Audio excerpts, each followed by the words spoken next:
Isaiah 3 is basically God saying, look, y'all have gotten completely out of order. And now you're about to see what happens when you reject my ways.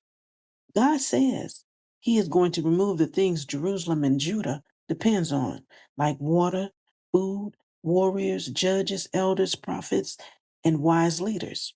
In other words, the support system is coming down. And when good leadership disappears, confusion follows.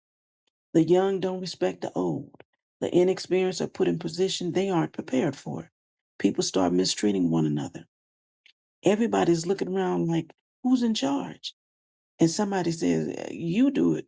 And they're like, no, no, not me.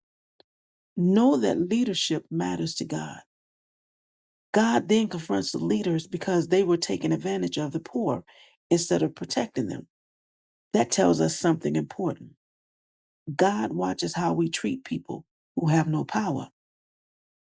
You can have a title, money, influence, or position, but God is still asking, how are you treating my people? Then Isaiah addresses pride and outward appearance. The issue isn't simply clothing, jewelry, or looking good. The issue is when appearance, wealth, and status becomes more important than righteousness. You can look good on the outside while your heart is completely out of order. And that's where Isaiah 3 gives us three major lessons. Lesson number one, leadership is a responsibility. A title doesn't automatically make somebody wise.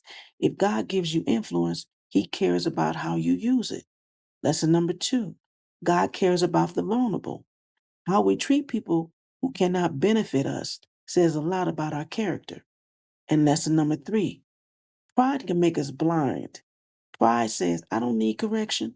Humility says, God, show me what needs to change. You see the difference? Don't confuse God's patience with God's approval. Sometimes God gives people time to change, but Isaiah 3 reminds us that eventually he deals with what has been ignored. So before we point fingers at everybody else, Isaiah 3 gives us a mirror. How am I leading? How am I treating people? What am I putting above God? And is my outside appearance matching my inside condition? Because, baby, God isn't impressed with a pretty porch if the house is falling apart. Yep, I said what I said in lowercase and peace. I'm out.